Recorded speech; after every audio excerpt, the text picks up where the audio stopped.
በስመ አብ ወወልድ ወመንፈስ ቅዱስ አሐዱ አምላክ። በስመ አብ ወወልድ ወመንፈስ ቅዱስ አሐዱ አምላክ። በስመ አብ ወወልድ ወመንፈስ ቅዱስ አሐዱ አምላክ አሜን። ይትባረክ እግዚአብሔር አምላክ እስራኤል ወአምላክ አበዊነ ቅዱሳን ለተሳሃለን ወገብረ መድኃኒተ ለሕዝበ ዚአፉ። ይቅር ያለን ለወገኖቹ ለምእመናን መድኃኒትን ያደረገ የአባቶቻችን አምላክ ቸሩ እግዚአብሔር ከዚህ ሰዓት ከዚህ ዕለት ስላደረሰን ስለ ቸርነቱ ስለ መሐሪነቱ ቅዱስ ስሙ የተመሰገነ ይሁንና ለእናንተም እንደሚገባ በእግዚአብሔር ሰላምታ እንዴት ዋላችሁ? እንዴት ሰነበታችሁ? ቸርነቱ ምሕረቱ ይቅርታው ለዘላለም የባሕርይ ገንዘብ የሆነ ዘላለም ሥላሴ ለአምላክነቱ እንደሚገባ ቅዱስ ስሙ የተመሰገነ ይሁን። እመቤታችን ቅድስት ድንግል ማርያም ዕፀ መስቀሉ ያከበራቸው ቅዱሳን ሁሉ ስማቸው የተመሰገነ ይሁን። እንኳን አደረሳችሁ። ቸሩ እግዚአብሔር አምላካችን ከበዓሉ ከቅዱሳኑ ሁሉ ጸጋ በረከትን በቸርነቱ ያሳትፈን። የቅዱስ ዮሐንስ ወንጌል ምዕራፍ 3 ቁጥር 15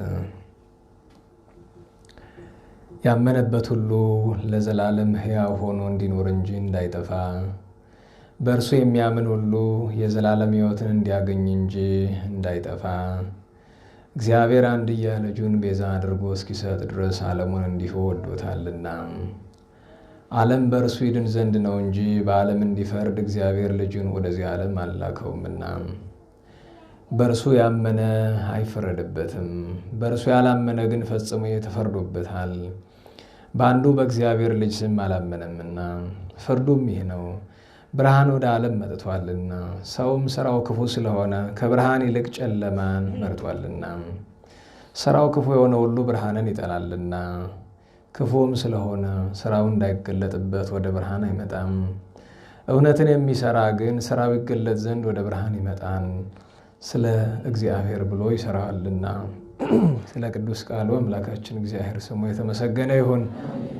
ዛሬ እንግዲህ ዕለተ ብርሃን፣ ሳምንቱ ከዛሬ ጀምሮ እስከሚቀጥለው ሐሙስ ድረስ ሰሙነ ብርሃን ይባላልና ብርሃንን የተመለከተ እግዚአብሔር የወደደውን ነገር እንደ ቸርነቱ እንማራለን።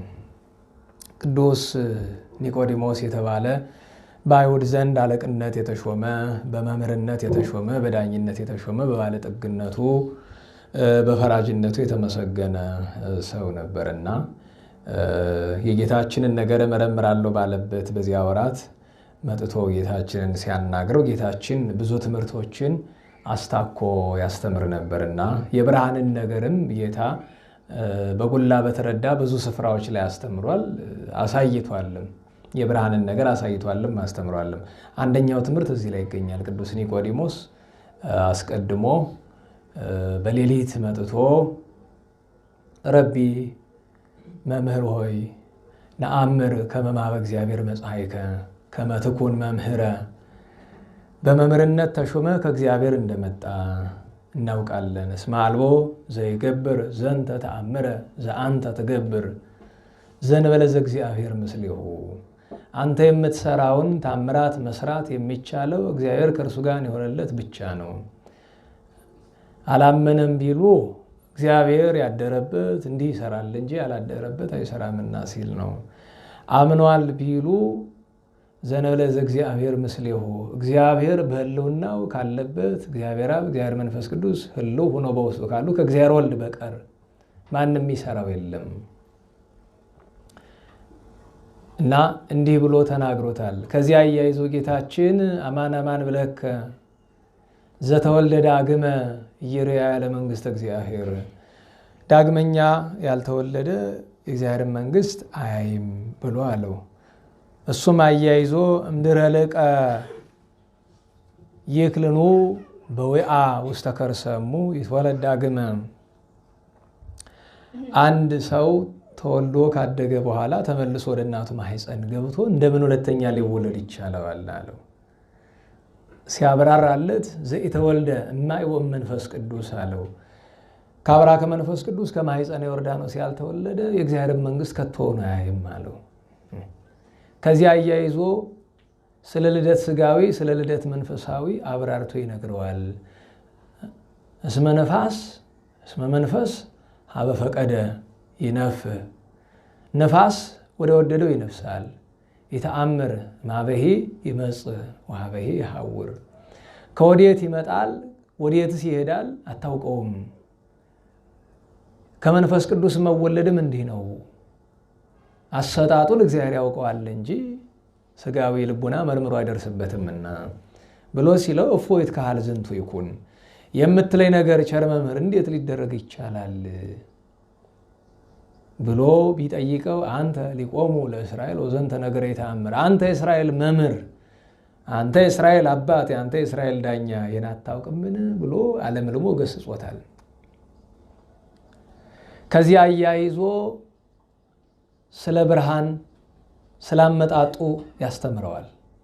አልቦ ዘአርገ ውስተ ሰማይ ዘእንበለ ዘወረደ እምሰማይ ወልደ እጓለ እመሕያው ዘውእቱ ይነብር ውስተ ሰማይ ከሰማይ ከወረደው በቀር ወደ ሰማይ እየወጣ የለም እሱም የሰው ልጅ ነው እሱም በዘባነ ኪሩብ ተቀምጦ ይኖራል ብለዋለውና እግዚአብሔር አንድያ ልጁን ዓለምን ሊያጠፋ ዓለምን ሊፈርድ አላከውም። የእግዚአብሔር ሰው መሆን ለምሕረት እንጂ ለፍርድ አልነበረም። እግዚአብሔር ቀድሞ ለምሕረት መጣ፣ ኋላ ለፍርድ ይመጣል። ቀድሞ በቸርነት መጣ፣ ኋላ ለበቀል ይመጣል። እግዚአብሔር አንድያ ልጁን ቤዛ አድርጎ ለዓለም ሊሰጥ እንጂ ለፍርድ አላከውም። ለፍርድማ ቢልከው ምነዋ ሰው መሆን ባላሻውም ነበረ።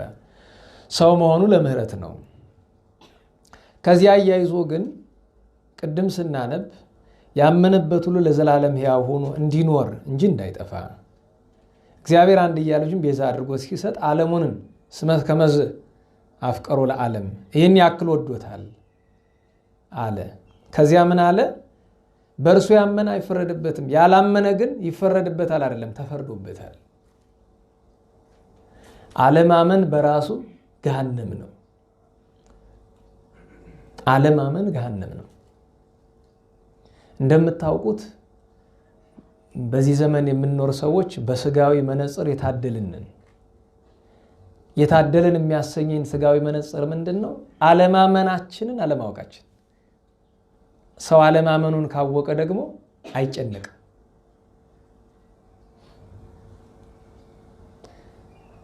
አለማመናችን እንዳናውቅ ደግሞ ሰይጣን እንደምናምን አድርገን እንድናስብ ያደርገናል።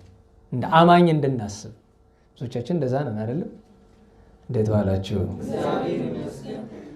እስኪ ተዋጧት እየመጣችሁ ታምረ ማርያም የምታደምጡ ይቅርታ የማታደምጡ በደንብ ከፍ አድርጉት፣ አውርዱት። ፓስተሩ ታምረ ማርያም ሲሳደብ ቅር ያላችሁ ፓስተሩ ሲሳደብ ታምረ ማርያም ተሳደበ ብላችሁ ቅር ብሏችኋል? እጃችሁን ልይ እስቲ። ቅር ብሏችኋል? ታምረ ማርያም ለምን ተሳደበ ብሏችሁ ቆጭታችኋል? ነው እንኳንም ተሳደበ ንገሩኝ። እንዴት ዋላችሁ? እንኳንም ተሳደበ የምትሉ እሺ፣ የለም። አይ ስለተሳደበ አዝኛለሁ የምትሉ የለም። 3 ሰው። ሌሎቻችሁ ምንድን ናችሁ?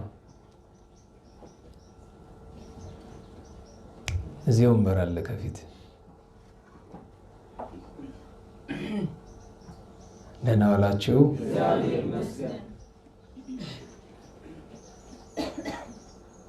ሌሎቻችሁ ከየት ናችሁ? ቢሳደብ ባይሰደብ ጉዳይ እሺ። 3ኛ አማራጭ ለስጣችሁ። እንኳንም ተሳደበ የምትል ቅድም ያው ሁሉም ስላላችሁ አላወጣችሁም። ድጋሚ ላይ እንኳንም ተሳደበ የምትለዋላችሁ። እሺ ለምን ተሳደበ ብዬ ቆጭቶኛል የምትሉ የለም። ቢሳደብ ባይሳደብ ጉዳይ አይደለም የምትሉ የለም።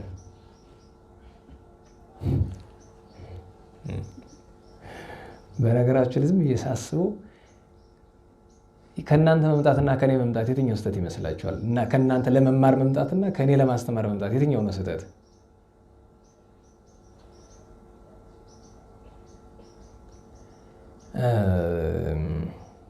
ምን ልላችሁ ፈልጌ ነው፣ እንደ ወትሮ ታውቁታላችሁ ተግሳጽና ቁጣ እኮ ይሰለቻል።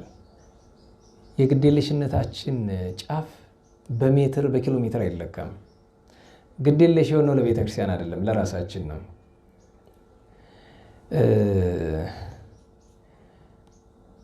አላቅም ምን አይነት ኑሮ እንደምንኖር አላቅም። ለነገሩ ግን ሳስበው የብርሃን ዕለት ስለሆነ ስለ ብርሃን ስንነጋገር በጣም የሚያስደንቀኝ ቅዱሳን አባቶቻችን የልባቸው ብርሃን በልባቸው ላይ የተሳለባቸው የመድኃኔ ዓለም ብርሃኑ በፊታቸው ላይ ወጥቶ የታየላቸው አባቶች አሉ። ለምሳሌ አቡነ ሀብተ ማርያም፣ አቡነ ተክለ ማርያም፣ አቡነ ሳሙኤል ዘዋልድባ እና ለምሳሌ አቡነ ሀብተ ማርያም ካህኑ ሲያነብ ለእመቤታችን ክብር የማይመጥን ቃል ስለተናገረ ሄደው አረሙት። በዚህ ምክንያት ፊታቸው አበራ። ማለትም ለእመቤታችን ክብር የማይመጥን ቃል በመስማት ለዚያ ተገቢው ምላሽ በመስጠት በመታገላቸው ፊታቸው በራ። አቡነ ተክለ ሐዋርያት ስጋው ደግሞ የተቀበለ ሰው አስመለሰው፣ አስታወከው። መግል ሐሞት ከብዙ ርቀት የሚገማ ሽታው ነገር ከሆድ ወጣ። ስለ ጌታ ክብር ብለው ከራሳቸው ክብር ይልቅ ከራሳቸው ከጤና ጥንቃቄ ከራሳቸው ፍላጎት ይልቅ ለእግዚአብሔር ክብር ብለው ያንን በሰን ተቀብለው በብርት ተቀብለው ጠጡት። በዚህ ምክንያት ፊታቸው አበራ እንደ ፀሐይ። ስጋው ደሙን ስላከበሩ ፊታቸው አበራ። አቡነ ሀብተ ማርያም ስለ እመቤታችን ክብር ስለቀኑ ፊታቸው አበራ። አባ ሳሙኤል ደግሞ ጌታ ሆይ የሰውን ኃጢአት አታሳየኝ የራሴን ብቻ አሳየኝ ብለው ስለጸለዩ ፊታቸው አበራ። ብርሃን አይደለ ዛሬ ፊታቸው አበራ። እኛ ያው ፊታችን ያበራል። በምንድን ነው የሚያበራው? በሜካፕ ከሆነ ለሴቶች፣ ለወንዱ ደግሞ እንጃ። እንግዲህ ዋናው ትልቁ ችግር ምን መሰላችሁ? አሁን እዚህ ጋር ተመልከቱ። በእርሱ ያመነ አይፈረድበትም ይላል። እርሱ የሚለው ማንን ነው? ጌታችን መድኃኒታችን ኢየሱስ ክርስቶስን ነው አይደለም? በእርሱ ያመነ አይፈረድ። በነገራችሁ ላይ ትምህርት ላስተምር ስል ጥያቄ ባልጠይቅ እመርጣለሁ ትምህርቱ ሲጀመር። ምክንያቱም ከዛ በኋላ በጣም ነው የምበሳጭ። ምክንያቱም አይደለም ለማስተማር ፊታችሁ ለመቆም አትሆኑም። በጣም ነው የምትከብዱ። እውነት ለመናገር ማለት የሰው ልጅ እንደዚህ መሆን የለበትም። እውነቴን ነው። ከዛ ከተበሳጨው በኋላ ሙሉ ትምህርቱ ያሰብኩት ሆኖ ቀርቶ ያላሰብኩት ይሆናል። በጣም ብስጭት ይበዛዋል። ይሄ የሚሆንበት ምክንያት ስላችሁ ማስተምረው በመከራ እንጂ ደልቶኝ ስላልሆነ የእድሜ ዘመን ስለቴና ፍላጎቴ ማስተማር ማቆም ነው። ደጋግሜ ነው የምነግራችሁ። ምክንያቱም እለት እለት እሳትና ሾህ ነው የሚለቅብኝ። ምክንያቱም ሰይጣን ትምህርቱን ለምን እንደሚጠላው ራሱ ያውቀዋል። እኔን ሳይሆን ከኔ ህይወት ላይ ሳይሆን ትምህርቱን ግን አይፈልገውም። እና እናንተ ደግሞ በዛው ልክ ምንም ትርጉም አይሰጣችሁም። እና አንዳንዴ ለምንድን ነው ግን የሚደክሙ? እዚህ ድረስ መምጣታችሁ መልካም ነው። ደርሶ መሄዳችሁ ራሱ ትንሽ ረድኤት አለው። ከገሃነመ እሳት አያድናችሁም፣ ትንሽ ረድኤት ግን አለው። መምጣታችሁን አልነቅፍም፣ ግን ብዬ አስበዋለሁ። ስሜቱ የሚመጣ ደግሞ ለምን ታውቃላችሁ? ዕለቱኑ ተጋብዞ የሚመጣ አስተማሪ ስሜት አይፈጥርበትም። በቋሚነት 10 ዓመት ቁጭ አድርጎ ያስተማራችሁ ሰው 10 ዓመት ምናምን የደከመ ሰው ግን አስቡት። ለምንም ነገር ግድ የለሽ ሆናችሁ ስትታዩ ምን ስሜት እንደ እግዚአብሔርን ተውትና ለሰው ስሜት አትጨነቁ። ቆሞ መቆም አቅቶት መቋሚያ ይዞ ለሚያስተምራችሁ ትንሽ አትጨነቁ፣ ትንሽ አትጠነቀቁ። ሰው ሲጠየቅ ይውላችሁ በሞትና በህይወት መካከል እንኳን ምንም ነገር የለም አይደል? ወይ ሞት ነው ወይ ህይወት ነው። ቢጨንቀኝ እኮ በሞትና በህይወት መካከል እኮ ምርጫ ሰጠዋችሁ። ለታመረ ማርያም የሚጨንቃችሁ ዝም፣ የማይጨንቃችሁ ዝም። አይመለከተኝም የምትሉ የሚል ሶስተኛ አማራጭ መጣው አይደለም? ዞሮ እኮ አይመለከተኝም እኮ ሶስተኛ አማራጭ ዞሮ ያው ከታመረ ማርያምን ከሚጠሉት መሆን ማለት ነው። ቢጨንቅ ነው።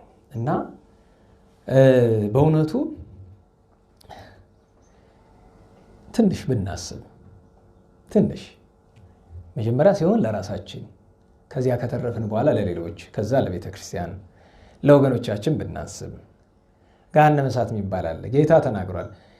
ያመነ በልጁ ያመነ አይፈረድበትም። ያላመነ ግን ይፈረድበታል አይደለም ተፈርዶበታል ነው የሚለው። ተፈርዶበታል ለምን? በእግዚአብሔር ልጅ አላመነምና። ከዛ ፍርዱ ይሄ ነው፣ በዓለም ወደ ዓለም መጥቷልና ይላል። ብዙ ሐተት አለ። ልትወውና ሐተታውን በሙሉ ብርሃን ምንድን ነው? ባጭር ብርሃን ማለት ጸዳል፣ ፍካት፣ አቻ ፍለጋ ነው እንጂ ብርሃን ብርሃን ነው፣ ሌላ ትርጉም የለውም። ብርሃን እግዚአብሔር ነው፣ እግዚአብሔር ብርሃን ነው። እየተነጋገርን ያለ ነው ፍጡር ስለሆነው ብርሃን ነው። ፍካት ጸዳል ምንለው ራሱ ጸዳልና ፍካት ብንለው ከብርሃኑ የሚወጣውን እንጂ ራሱን ብርሃኑ የመግለጥ አቅም የለውም። ዋካ ይላል ለምሳሌ በግዕዙ።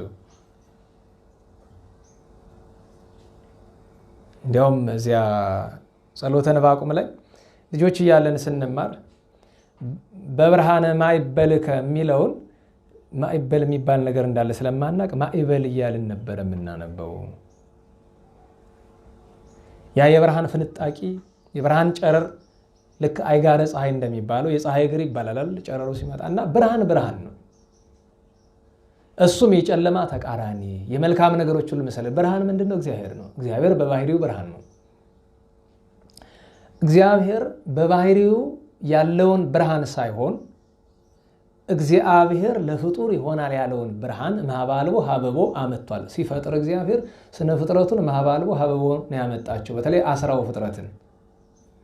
ምክንያቱም የብርሃን መገኘቱ ከእሳት ስለሆነ ማለት ነው። ይሄ ምድራዊው ብርሃን ማለት ወይም ፍጡሩ ብርሃን የእግዚአብሔር ብርሃንነት መለኮታዊ ብርሃኑ ስጋችንን ሲዋሃድ ነው እንጂ በፍጥረት አላገኘ ነው። በስነ ፍጥረት በጥንተ ተፈጥሮ አይደለም። የእግዚአብሔር መለኮታዊ ብርሃኑ መቼ ነው የተገኘ? ስጋችን ሲዋሃድ። ምክንያቱም ክርስቶስ ከሁለት አካል አንድ አካል ከሁለት ባህሪ አንድ ባህሪ ሆኖ እሱ ብቻ አይደለም፣ እርሱ በባህሪው ገንዘብ ያደረገው ብርሃን እመቤታችን ድንግል ማርያም ሲያድር ቅዱስ ዮሐንስ አፈወርቅ እንደሚለው ሰጠሁ ተቀበልኩ እንዳለ ስጋ ከኛ ወስዶ ለርሱ ከመለኮታዊ ክብሩ ሰጥቶናል። ስጋችን መዋሃዱ በራሱ መለኮታዊ ብርሃኑን መስጠቱ ነው። እና እግዚአብሔር ብርሃን ነው። እንዴት ያለ ብርሃን አናውቀውም። የእግዚአብሔርን ብርሃንማ ሙሴ በደብረ ሲና አይቶት የለ ቢሉ ለሙሴ አይን የሚስማማውን ያክል ነው ያሳየው። በደብረ ታቦር የተገለጠው እሱም ለሐዋርያት አይን የሚስማማውን ያክል ነው እንጂ የእግዚአብሔርን ብርሃነ መለኮት ማየት የሚቻለው ፍጡር የለም። ለእግዚአብሔር ሳልቦ ዘሪው ግሙራ ብሎ ዮሐንስ ወንጌላዊ ነገሩናል። እግዚአብሔር ከተሆኑ በባህሪው ያየው የለም፣ ማንም ሊያየው አይቻለው። የተገለጠልን ስጋችን ተዋሂዶ ነው። ነገር ግን መነጋገር የምንችለው ስለ እግዚአብሔር ብርሃንነት እንዲሁ ቅዱስ አግናጤዎስ እንደሚለው ምስጢረ ሥላሴ፣ ብርሃነ ሥላሴ፣ ክብረ ሥላሴ፣ ስብሐተ ሥላሴ፣ የሥላሴ ጌትነት፣ ምስጋና፣ ብርሃን እጹብ እጹብ ተብሎ ይደነቃል እንጂ እንዲህ ነው ተብሎ አይገለጥም። እንኳን የሥላሴን ብርሃን የአንድን ኮከብ ብርሃን አስተካክሎ መግለጥ አይቻልም። ምክንያቱም ብርሃንን ቋንቋ ሊገልጠው የሚችል ነገር አይደለም። ታዲያ የፍጥረትን ብርሃን ስንነጋገር እግዚአብሔር በአዲስ ኪዳን የሚሰራውን ነገር በፍጥረት አሳይቶናል። እግዚአብሔር ሲፈጥር በዕለተ እሑድ የመጨረሻው ፍጥረት ብርሃን ነው። 8ኛው ፍጥረት እንደ ትርጓሜ 7ኛው ፍጥረት ይሉታል። ያው ከሰዓት ጋር ደምረውት ከዚያ ከማክሰኞ 4ኛ ፍጥረት ይጨምራሉ። 22ነቱ አይጎልም። ዞሮ ዞሮ እሑድ 4ቱን 10ው ፍጥረት ጽልመትን፣ ሰማያትን፣ መላእክትን ብለው በትርጓሜ ያቆማሉ። ለምን ቢሉ ብርሃን ከሰዓት ጋር ስላለ የሚል ነገር ግን የታየበትን ይዞ የረቡን ዕፀ ገነትን ከምድር ዕፀዋት ጋር ደምሮ እየተረዳችሁ ነው። 22 ስነ ፍጥረት ሲቆጠር እሑድ 8፣ ሰኞ 1፣ ማክሰኞ፣ ረቡዕ 5፣ 3፣ ዓርብ 4 አይደለም? 8 እና 1 9፣ 9 እና 9 18፣ 18 እና 4 22 ስነ ፍጥረት እሱ ነው። አሁን 8 እና 1 ያለን እሑድ ላይ ብርሃንን ከሰዓት ጋር አንድ ካደረግነው ስንት ይሆናል? የእሑድ ፍጥረት 7 ይሆናል። 7 እና የሰኞ 1 8፣ ማክሰኞ 3 ብለን ነበር አይደለም? ከማክሰኞ 3 ላይ 4ኛ ዕፀ ገነት የገነትን ዕፀዋት ከምድር ጋር አሁን ማክሰኞ አዝርዕት፣ አትክልት፣ ዕፀዋት አይደል የተፈጠሩ የገነትን ለብቻ አድርጓቸው 4ኛ ያደርጓቸዋል ሊቃውንት። ሁለቱም ያስኬዳል። ለሁሉም እግዚአብሔር መላእክትን ፈጥሯቸው ከተሰወረ በኋላ ሲመራመሩ ቆይቶ ኋላ ይሄ ስሁት ጨርሶ ሳያስታቸው ብሎ እግዚአብሔር ወይቤ እግዚአብሔር ለይኩን ብርሃን እግዚአብሔር ማለት ምን ይሁን ብርሃን ይሁን አለ። ስለዚህ ብርሃን ለመጀመሪያ ጊዜ ለፍጥረት የዛን ጊዜ ታየ። ፍጡር ያየው ብርሃን ያኔ የተፈጠረው ብርሃን እንኳን የእግዚአብሔር ብርሃንነት ለይኩን ብርሃን ሲል የፈጠረው እግዚአብሔር ያን ብርሃን ምን ያህል እንደሆነ ማወቅ ከፈለጋችሁ እግዚአብሔር በዕለተ ረቡዕ ፀሐይን፣ ጨረቃን፣ ከዋክብትን ሲፈጥር ለሶስቱ አስቡት። እንግዲህ እኛ የምናውቃ ስንት ፀሐይ ነው ያለችው? ስንት ጨረቃ ነው ያለችው? ሳይንሱ የሚለው ነገር እንተው። በየፕላኔቱ ጨረቃ ለምናምን ይላል፣ እሱን እናቆየው። እኛ አንድ ፀሐይ አንድ ጨረቃ እናውቃለን። ከዋክብት ግን ቁጥራቸው አይታወቅም። የነዚህ ሁሉ ብርሃን ተሰብስቦ እሁድ ከተፈጠረው ብርሃን ምንድነው የሚሉት? ሰለስቱ ምዕት መጠነ ህጠተ ስርናይ፣ የአንዲት ስንዴ ቅንጣት ያክል ናት። የፀሐይ ብርሃኗ ከጨረቃ ተደምሮ ከዋክብት ተደምሮ እሁድ ከተፈጠረው ብርሃን አንፃር ምንድነው ይላል? ከእግዚአብሔር ከባህሪ ክብሩ አይደለም፣ ከባህሪ ብርሃኑ አይደለም፣ እሁድ ከተፈጠረው ብርሃን። ለምን እሁድ የተፈጠረውን ብርሃን ፍጡር የሆነውን ብርሃን እንኳን ምን ያህል ማየት እንደሚቸግር የምታውቁት ፀሐይን ቀና ብላችሁ ማየት አትችሉም፣ አንችልም። ስለዚህ ነገር እግዚአብሔር በዕለተ ረቡዕ እሁድ ከፈጠረው እሁድ ለይኩን ብርሃን አለ። ብርሃን ይሁን። እንዴት ዋላችሁ? ለይኩን ብርሃን ያለውን አባቶቻችን በቀዳሚ ገብረ እግዚአብሔር ሰማያዊ ምድረ ይላል አይደለም? ኦሪት ዘፍጥረት ምዕራፍ 1 ቁጥር 1 ላይ በመጀመሪያ እግዚአብሔር ሰማይና ምድርን ፈጠረ። ከዛ ደግሞ ዮሐንስ ወንጌል ምዕራፍ 1 ላይ ቀዳሚ ይወቃል። አሁን በመጀመሪያና በመጀመሪያ ያለውን ቃል ያናጽርና ኋላ አንዲት ኃይለ ቃልን ይሻል ወይቤ እግዚአብሔር ለይኩን ብርሃን። የኦሪት ዘፍጥረት ምዕራፍ 1 ቁጥር 3 ሰማችኋል? ኦሪት ዘፍጥረት ምዕራፍ 1 ቁጥር 3። እስኪ ዮሐንስ ወንጌል ምዕራፍ 1 ቁጥር 3 ምንድን ነው የሚለው? ምዕራፍ 1 ቁጥር 1 በቀዳሚ አለ፣ እዚህ ደግሞ ቀዳሚሁ አለ አይደለም? ምክንያቱም በቀዳሚ ገብረ እግዚአብሔር ሰማያዊ ምድር አለ። በመጀመሪያ ከሁሉ አስቀድሞ ሰማይና ምድርን የፈጠረው እግዚአብሔር ነው አይደለም? እዚህ ደግሞ ቀዳሚው ቃል በመጀመሪያ የነበረ ማን ነው? የአካላዊ ቃል ነው ኢየሱስ ክርስቶስ። ከዛ ቁጥር 3 ላይ እንዲህ ይላል፣ ሁሉ በእርሱ ሆነ፣ ከሆነውም ሁሉ ያለ እርሱ ምንም የሆነ የለም፣ ሕይወት በእርሱ ነበረ፣ ሕይወትም የሰው ብርሃን ነበረ ብሎ የብርሃንን ነገር አመጣ። ለምን ለይኩን ብርሃን ያለ ይሄው አካላዊ ቃል ነው። ብርሃንን ለይኩን ለምን ቢሉ አቦ ለምንድን ነው ንጽጽር የሚሹት ቢሉ ለይኩን ብርሃን ባለው ለይኩን ብርሃን ልብ በሉ ብርሃን ይሁን። የዮሐንስ ወንጌል ምዕራፍ 1 ቁጥር 14 ላይ ወውቱ ቃል ስጋ ተናገሩት ለይኩን ኮነ። እንዴት ይመስላችሁ? አላስተውሉት? እንደው አይምሮ ካላችሁ ያቻላችሁ ወዴት አለ? ዛሬ መጥቷል አልመጣም? የለማ ሸቀል ነው አለ። እስቲ አነጻጽረው። ለይኩን ብሎ ከዛ ምን አለ? ኮነ። አንተም አስተውሉ። ማን ነው ስምህ? ሳሙኤል። ትና በቀደም ዘክረሃል አባ ሳሙኤል? አልዘክርክም? ዋ ስማቸውን መልስላቸው። ሚካኤል ጋር ጥሩ ጊዜ ነው ደግሞ ለዚ 12 ነው በወር የሚከበሩ። ዘክራቸው ለዚ ያስባቸው ጸሎት መልካቸው እንደገና መልካ ሳሙኤል 7 መልክ ነው ያለ። አንዱ ምረጠው 7 መልክ አላቸው። መልካ ሳሙኤል የሚባል ሚካኤል ደግሞ ወዳጃቸው ዲያቆናት ክህነት ያላቸው ሰዎች አስተውሉት። ከዚያ ምን አለ? ወይቤ እግዚአብሔር ምን ለይኩን ብርሃን። እዚህሳ ምን አለ? ኮነ። ይሁን አለ። ኋላሳ ሆነ። ብርሃን ይሁን አለ። ያ ብርሃን ምን ፍጥሩን ብርሃን አይደለም። ብርሃንን ለይኩን ያለው ምን ሆነ? ሰው ሆነ። እንዴት ዋላችሁ? ብርሃን ይሁን ያለው ምን ሆነ? ሰው ሆነ። ዛሬ ለዛ አይደለም ስንክሳር ምንድን ነው የሚለው? ወበዛቲ ዕለት ከሰተ መድኃኒነ ብርሃነ ውስተ ዓለም ከመውቱ ብርሃን ዘመጻ ውስተ ዓለም። ወደዚህ ዓለም የመጣው ብርሃን ማን ነው? ኢየሱስ ክርስቶስ ነው። ያ ብርሃን ግን እሁድ የተፈጠረው ብርሃን አይደለም። የእሁድን ብርሃን የፈጠረው ነው የመጣ። ተረድታችሁኛል? ባትረዱኝም ዝም ብዬ ማለፌ ነው። እዚህ በላይ ማለት ምን ይችላል አይመስለኝም። እንግዲህ ያው ከመምህራን ጋር ወይ ነው ያየው ካልሆነ በቃ ምን ለማለት ነው? ዋናው ትልቁ ነገር ዛሬ የምንሻው እሱ ነው። እና እግዚአብሔር እዚያ ገና ብርሃን ሲፈጥር ለይኩን ብርሃን ሲል የስጋውንም ነገር እየነገረን ነው። በቀዳሚ ሲልም እየነገረን ነው። በነገራችን ላይ በቀዳሚ ገብረ እግዚአብሔር ሰማይ በመጀመሪያ እግዚአብሔር ሰማይና ምድርን ፈጠረ ሲል አባቶቻችን ወደ ምስጢር ወስደው በቀዳሚ ገብረ እግዚአብሔር ሰማይ በመጀመሪያ እግዚአብሔር ሰማይን ፈጠረ። ተሳልከ እግዚኦ ምድረከ ሃሌሉያ ይትፌሳ ልብኪ። ቀጥሎ ምንድነው?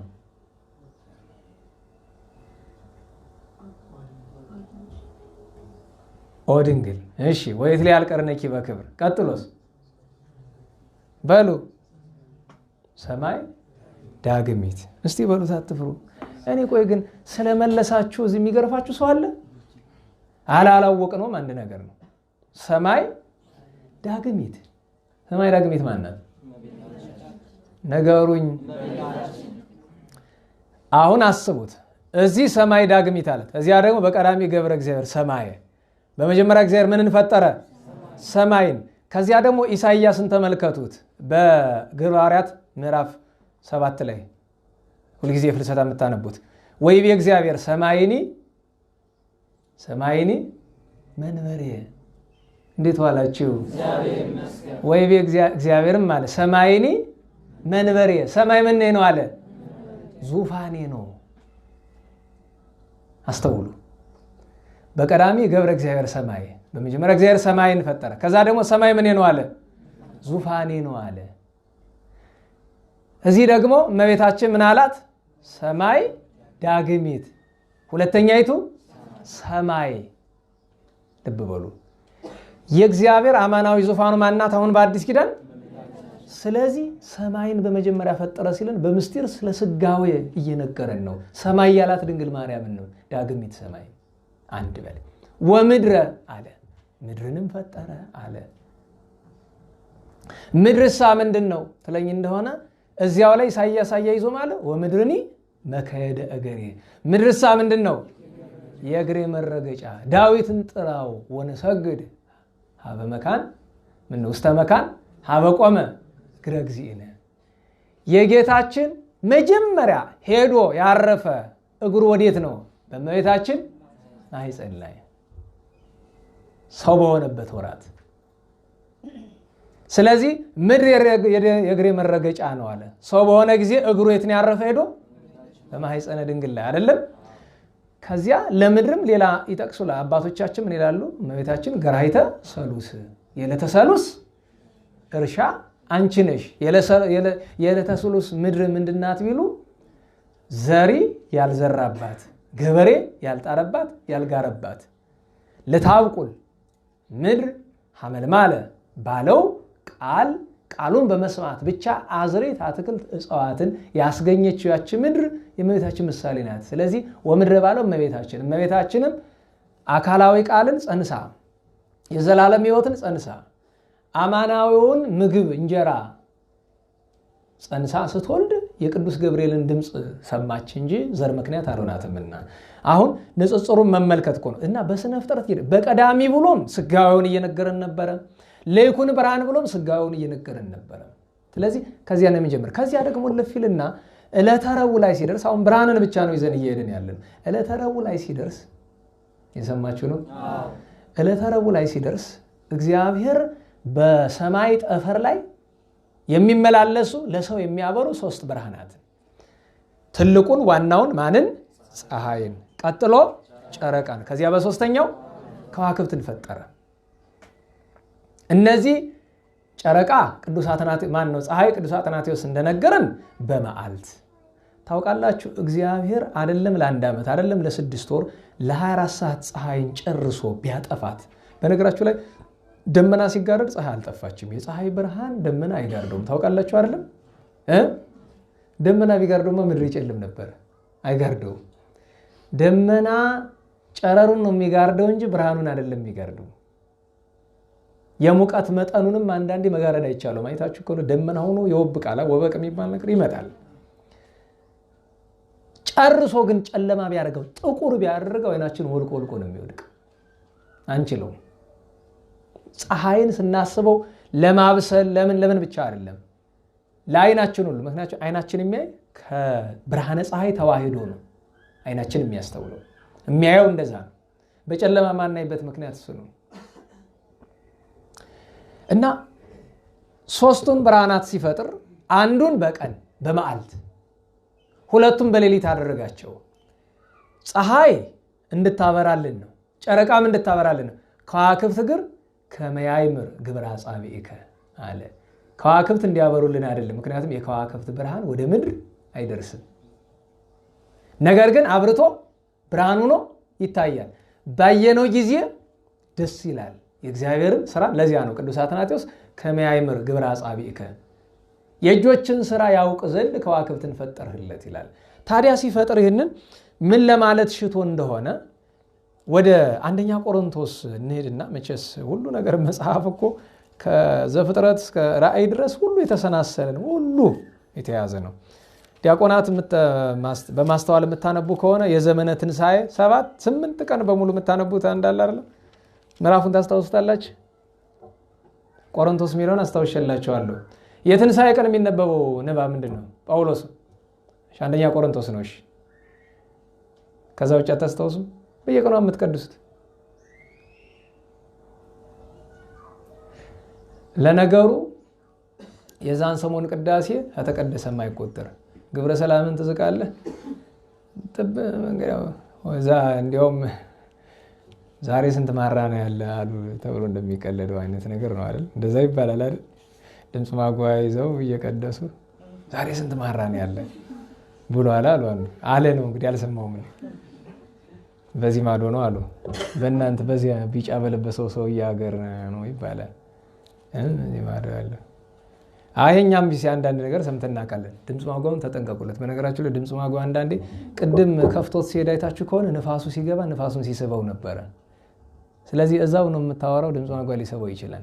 አንዳንድ ድምጽ ማጓው ያለ መልቲ ዳይሜንሽናል የሆነ ድምጽ ማጓው ያለ በሁሉ አቅጣጫ ይስባል። አንዳንዱ ደግሞ ፊት ለፊት ያለችውን ድምጽ ብቻ ይስባል፣ ወደ ጎን የማይስብ ማለት ነው። እሺ፣ አንደኛ ቆሮንቶስ ምዕራፍ 15 ቁጥር 41 ነው። ስለ ትንሣኤ ሙታን እየተናገረ ነው። ደህና ዋላችሁ። ቁጥር 41 ላይ የፀሐይ ክብሩ ሌላ ነው፣ የጨረቃም ክብሩ ሌላ ነው፣ የከዋክብትም ክብራቸው ሌላ ነው፣ ኮከብ ከኮከብ በክብር ይበልጣል አለ። አስተውላችሁታል? የፀሐይ ክብሩ ግዙን ታስታውስታላችሁ። ካል ክብሩ ለፀሐይ ወካል ክብሩ ለወር ወካል ክብሮም ለከዋክብት። እንግዲህ አስቡ፣ የፀሐይ አሁን ፀሐይን ጨረቃን ከዋክብትን ፈጠረ። ፀሐይ ለመዓልት ነው፣ ጨረቃና ከዋክብት ለሌሊት ናቸው ለማለፍ ይቻላል። ግን የስጋዌን ነገር እያስተማረ መሆኑ የምታውቁት በትንቢተ ሚልክያስ አስቀድሞ ምን አናገረ? ስሜን ለምትፈሩ በዚያን ጊዜ ምን ይወጣላችኋል? እውነተኛ ፀሐይ። ጌታችን ኢየሱስ ክርስቶስ ፀሐይ ጽድቅ አንል ምንለው? የጽድቅ ፀሐይ እውነተኛ ፀሐይ ይወጣላችኋል አለ። ስለዚህ ፀሐይ የማን ምሳሌ ሆና የተፈጠረችው? የጌታችን ኢየሱስ ክርስቶስ። የጌታችን ኢየሱስ ክርስቶስ። ጨረቃ የማን ምሳሌ ሆና የተፈጠረችው? ነገሩኝ እንጂ እያንዳንዱ ጥቅስ እየሰጠኋችሁ ልሄድ መሰለኝ። እሺ፣ ደግሞ ወደ ራእይ 12 እንሄድ። ደግሞ ሰማችኋል? እሺ፣ ዮሐንስ ራእይ ወአስተርአየ ተአምር አቢይ በሰማይ፣ ታላቅ ምልክትም በሰማይ ታየ፣ ፀሐይን የተጎናጸፈች። አሁን ልብ በሉ እስቲ። እንግዲህ እዚህ በላይ ምን ጥቅስ እንደማመጣ አላውቅም። ቅድም መጀመሪያ ላይ ዝም ካላችሁ በኋላ እያዳመጣችሁ አይመስለኝም። የእውነት ህሊናዬ እየሰማችሁ እንዳለ ነው። ሰውነቴ እንደዛ እየነገረኝ ነው የምቸገረው። የነገረኝ ስላችሁ ስሜት አለ አይደለም? እንደዛ እያዳመጣችሁ ሁሉ አይመስለኝም። ለዛ ነው ታላቅ ምልክት በሰማይ ታየ፣ ፀሐይን የተጎናጸፈች፣ ጨረቃም ከእግሮቿ በታች የተጫማች፣ በራሷ ላይም 12 ከዋክብት ያሉበት አክሊል የተቀዳጀች አንዲት ሴት ነበረች አለ። ስለ እመቤታችን ተተርጎም የሚነገር ይሄ በአንደኛ ትርጉሙ። አሁን በሴት እንተ ተለብስ ፀሐይ አለ። ሰው ፀሐይን መልበስ ይችላል? አይችልም። በፀሐይ ብርሃን መጠቀም ነው ይችላል። በነገራችሁ ላይ የእመቤታችን ክብር ለማያስተውሉ ለነዚያ ለጨለመባቸው ሰዎች አንድ ነገር ንገሯቸው። ሰው ፀሐይን መልበስ አይችልም። እንኳን መልበስ ማየት አይችልም። የሚችለው ምንድነው? በብርሃኑ መጠቀም ብቻ፣ መመላለስ ብቻ፣ ማብሰል ነው። ማብሰል፣ መሞቅ፣ በብርሃኑ መጠቀም፣ መመላለስ። ማየትም አይችልም፣ መልበስም አይችልም፣ አብሮ መኖርም አይችልም። እንግዲህ ይህች ሴት የተባለች እመቤታችን ድንግል ማርያም ናት። ፀሐይን ተጎናጸፈች ማለት ምን ማለት ነው? ተዋሃዳት ማለት ነው። ተዋሃዳት። ስለዚህ እግዚአብሔር ያደረባት እግዚአብሔር የተዋሃዳት እሷን ብቻ ነው። እሱም ብቻ አይደለም፣ ድንግል ማርያም በምታየው አርአያ እኛ ማየት አንችልም። እዚያ ትርጓሜ ላይ የሚለው አለ አይደለም? እመቤታችን ድንግል ማርያም እስኪ እንደምን ጸነስሽው ንገሪን ብለው ሲሏት አይ ስንኳ ልነግራችሁ ሳስበው ጭንቅ ይለኛል አለቻቸው። ግድ ብሎ ቢሉ ግሩም መልአክ መጥቶ ቀጥቷቸዋል አይደል? አስቡት። ስለዚህ አሁን በሲን ተተለብጽ ፀሐይን የተጎናጸፈች አለ፣ ፀሐይ ጽድቅን የወለደች ወወርት አይተገሪሃ አለ፣ ጨረቃን የተጫማች አለ፣ ጨረቃነት ምሳሌዋ የሆነላት። ምክንያቱም ጨረቃ የተባለች ራሷ እመቤታችን ናት። ምክንያቱም ምስራቃውያን ምንድን ነው የሚሏት? ሶሊያና ዝብሂል ብሩህ ወር ማለት አይደል? ሶሊያና ማለት የሚያበራ የጠራ ጨረቃ ማለት ነው። ከዚያ ግን ምን አለ? በራሷ ላይ 12 ከዋክብት ያሉበት አክሊል። አሁን ከዋክብት ለቅዱሳን ምሳሌ ሆኖ ተነግሯል።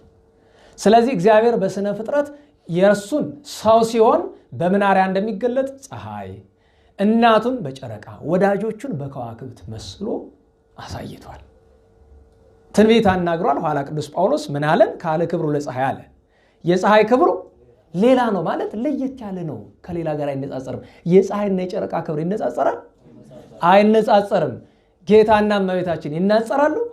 አይነጸሩ። ምክንያቱም እሱ ፍጡር፣ እመቤታችን እሱ ፈጣሪ። ሎቱ ስብሐት። ጌታችን መቸኮል አስቸጋሪ ነው አይደል? በነገራችሁ ላይ አንዳንዴ ስቅቅ ይላል። የማጠብቁት ሰው አይታወቀውም፣ ለሱ ከችኮላ የተነሳ አይታወቀውም ላስተማሪው እና ትንሽ ድምፅ ሰጡት ይታወቃል። እና ጌታችን መድኃኒታችን ኢየሱስ ክርስቶስ ፈጣሪ ነው። እግዝእትነ ማርያም ፍጡር ናት።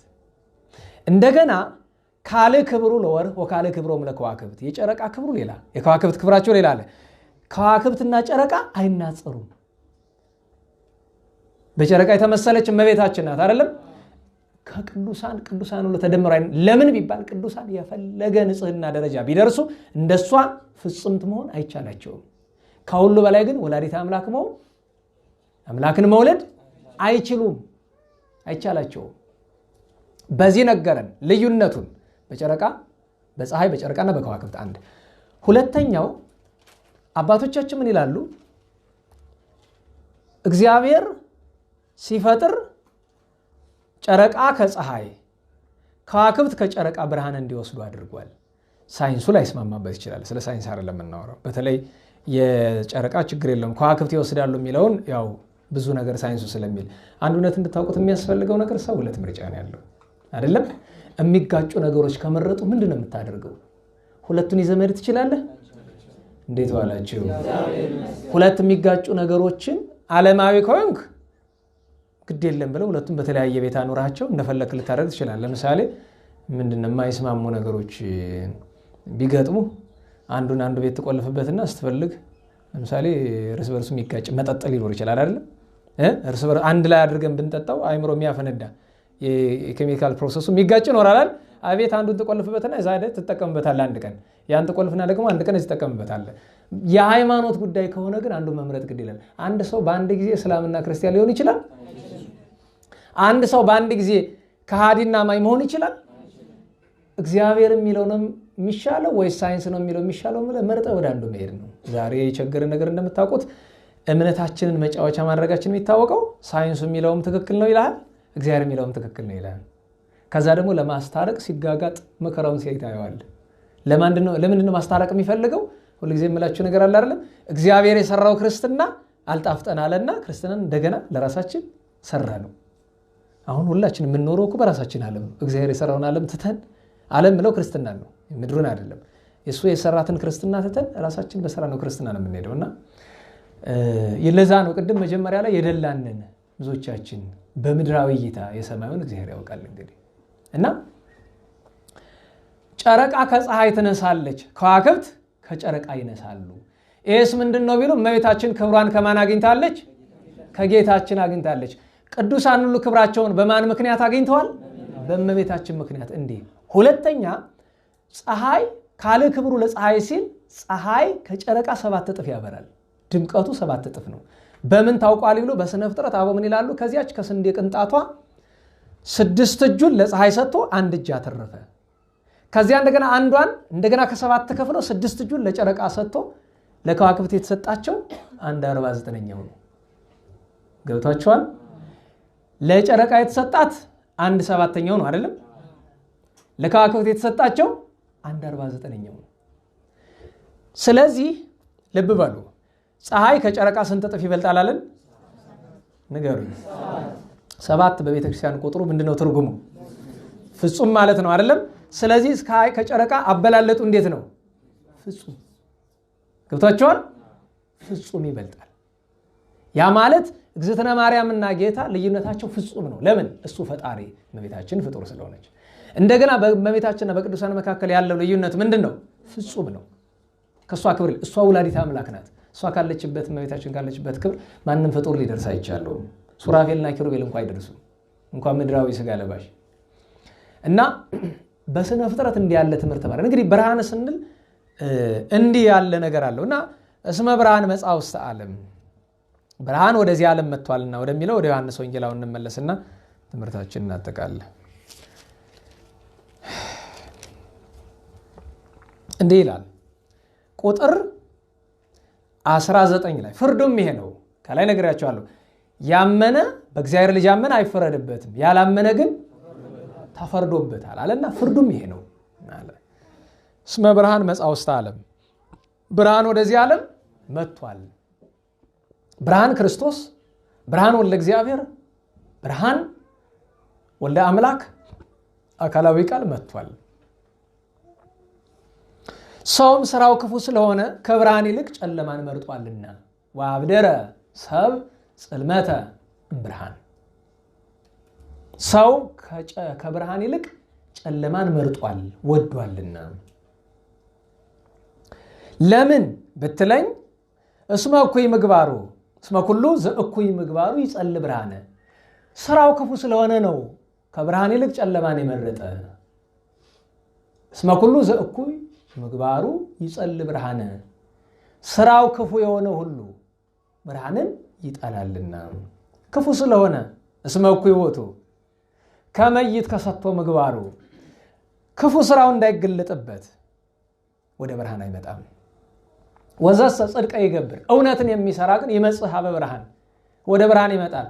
ከመ ያስተርኢ ምግባሩ ምግባሩ ይገለጻል። እስመ በእንተ እግዚአብሔር ይገብር ስለ እግዚአብሔር ክብር ይሰራዋልና አለ። አሁን ይሄ ጌታችን መድኃኒታችን ኢየሱስ ክርስቶስ ቅድም ብለናል። ለናላችሁ በብሉይ ኪዳን የብርሃንን ነገር በስነ ፍጥረት ነግሮናል፣ በነቢያት አንደበትም ነግሮናል። ለምሳሌ የሚሰበከው ምስባክ ዛሬ የነግ ምስባኩ፣ እሁድ በቅዳሴ የሚሰበከው ፈኑ ብርሃነከ ወጽድቀከ አቤቱ ብርሃን ልጅህን ወልድን ላክልን፣ ወጽድቀከ ቅዱስ መንፈስህን ጸጋህን ላክልን ብሎ ይለምናል። ብርሃንን ላክልን ብሎ ቅዱስ ዳዊት ጌታችን መድኃኒታችን ኢየሱስ ክርስቶስ ብርሃን መሆኑን ተናገረ። ከዚያ በአዲስ ኪዳን ደግሞ ጌታ መጣና እዚህ ዮሐንስ ወንጌል ምዕራፍ 3 ላይ እንዲህ አለን፣ እስመ ብርሃን መጽአ ውስተ ዓለም ብርሃን ወደዚህ ዓለም መጥቷል፣ እኔ ብርሃን ልሆንላችሁ መጥቻለሁ አለ። በዚህ ግን አላቆምም። የዮሐንስ ወንጌል ምዕራፍ 8ን አንብቡት። አነ ውእቱ ብርሃኑ ለዓለም የዓለም ብርሃን እኔ ነኝ። እንደገና ዮሐንስ ወንጌል ምዕራፍ 9 ቁጥር 5 አይነ ስውር ሆኖ የተወለደውን አይኑን ከማብራቱ ብርሃንን ከመስጠቱ ፊት ጌታ ምን አለ? አነ ውእቱ ብርሃኑ ለዓለም የዓለም ብርሃኑ እኔ ነኝ ብሎ አይነ ስውር ሆኖ ለተወለደው አይን ፈጥሮለታል። ስለዚህ ጌታ ነገረን። ነገር ግን ደህና ዋላችሁ።